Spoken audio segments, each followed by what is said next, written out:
ನೀರಿನ ಕೊರತೆ, ಶಾಖ, ಚಳಿ, ಲವಣಾಂಶದಂತಹ ಅಜೈವಿಕ ಒತ್ತಡಗಳು ಗಿಡಗಳ ಬೆಳವಣಿಗೆ ಕುಂಠಿತಗೊಳಿಸುತ್ತವೆ. ಒಂದು ವೇಳೆ ಈ ಒತ್ತಡಗಳು ಪ್ರಜನನ ಹಂತದಲ್ಲಾದರೆ ಹೂಗಳ ಉದುರುವಿಕೆ ನಿಶ್ಚಿತ.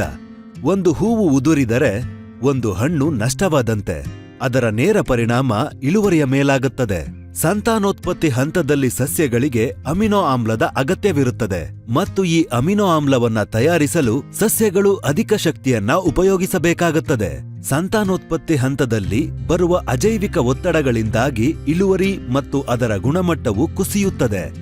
ಇದರಿಂದ ಆರ್ಥಿಕ ನಷ್ಟವಾಗುತ್ತದೆ. ಅಂತಹ ಆರ್ಥಿಕ ನಷ್ಟ ಮತ್ತು ಅದರಿಂದಾಗುವ ಮಾನಸಿಕ ಚಿಂತೆಯಿಂದ ರೈತರನ್ನು ಉಳಿಸಲು ಪ್ರಸ್ತುತವಿದೆ ಪಿಐನ ಅಮಿನೋಗ್ರೋ ಆಕ್ಟಿವ್. ಇದೊಂದು ಪ್ರಾಕೃತಿಕ ಮೂಲದಿಂದ ತಯಾರಿಸಿರುವ ಬಯೋಸ್ಟಿಮ್ಯುಲೆಂಟ್. ಇದು ಅಗತ್ಯವಿರುವ ಅಮಿನೋ ಆಮ್ಲ ಮತ್ತು ಪೆಪ್ಟೈಡ್ಸ್ನ ಮಿಶ್ರಣ.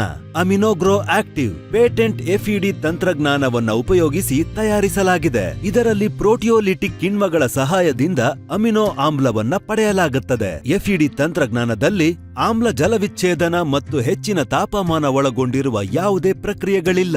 ಆದ್ದರಿಂದ ಅಮಿನೋಗ್ರೋ ಆಕ್ಟಿವ್ ಬೆಳೆಗಳಿಗೆ ಸುರಕ್ಷಿತ.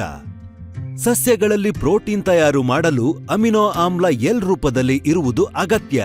ಎಫ್ಇಡಿ ತಂತ್ರಜ್ಞಾನದಿಂದ ಪಡೆದ ಅಮಿನೋ ಆಮ್ಲವು ಎಲ್ ರೂಪದಲ್ಲಿ ಇರುತ್ತದೆ. ಹಾಗಾಗಿ ಅಮಿನೋಗ್ರೋ ಆಕ್ಟಿವ್ ಸುಲಭವಾಗಿ ಸಸ್ಯಗಳಿಂದ ಹೀರಲ್ಪಡುತ್ತದೆ ಮತ್ತು ಸಂಯೋಜಿಸಲ್ಪಡುತ್ತದೆ. ಅಮಿನೋಗ್ರೋ ಆಕ್ಟಿವ್ನಲ್ಲಿ ಲಭ್ಯವಿರುವ ಪ್ರೋಲಿನ್ ಬೆಳೆಗೆ ಅಜೈವಿಕ ಒತ್ತಡದಿಂದ ಮತ್ತು ಹೂವಿನ ಉದುರುವಿಕೆ ಕಡಿಮೆ ಮಾಡಲು ಸಹಾಯ ಮಾಡುತ್ತದೆ. ಇದು ಹೂವಿನ ಗುಣಮಟ್ಟವನ್ನ ಸುಧಾರಿಸುತ್ತದೆ. ವಿಶೇಷವಾಗಿ ಪರಾಗಣ ಕಣಗಳ ಶಕ್ತಿ ಮತ್ತು ಅಂಕುರಣದಲ್ಲಿ ಸುಧಾರಣೆಯಾಗುತ್ತದೆ. ಇದರಿಂದ ಇಳುವರಿ ಹೆಚ್ಚುತ್ತದೆ. ಅಮಿನೋಗ್ರೋ ಆಕ್ಟಿವ್ನಲ್ಲಿ ಅಧಿಕ ಪ್ರಮಾಣದಲ್ಲಿ ಗ್ಲೈಸಿನ್ ಇರುವ ಕಾರಣ ಎಲೆಗಳಲ್ಲಿ ಪತ್ರಹರಿತ್ತಿನ ಪ್ರಮಾಣವು ಹೆಚ್ಚುತ್ತದೆ. ಇದರಿಂದ ದ್ಯುತಿ ಸಂಶ್ಲೇಷಣೆಯ ವೃದ್ಧಿ ಮತ್ತು ಹಣ್ಣುಗಳ ಬೆಳವಣಿಗೆಗೆ ಸಹಾಯವಾಗುತ್ತದೆ.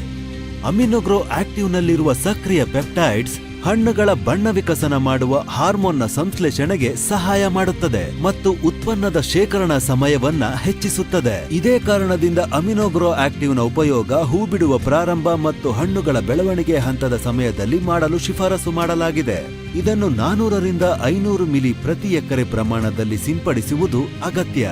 ಈಗ ಅಮಿನೋಗ್ರೋ ಆಕ್ಟಿವ್ನಿಂದ ಹೂವು ಕಡಿಮೆಯಾಗದು ಮತ್ತು ಬೆಳೆಯ ಮೇಲಿನ ನಿಮ್ಮ ಭರವಸೆಯೂ ಕಡಿಮೆಯಾಗದು. ಈ ಕಾರಣದಿಂದಾಗಿ ನೀವು ಹೆಚ್ಚು ಹಣ್ಣುಗಳನ್ನು ಹೊಂದುವ ರೀತಿಯಲ್ಲಿ ಹೂಗಳು ಅರಳುತ್ತವೆ.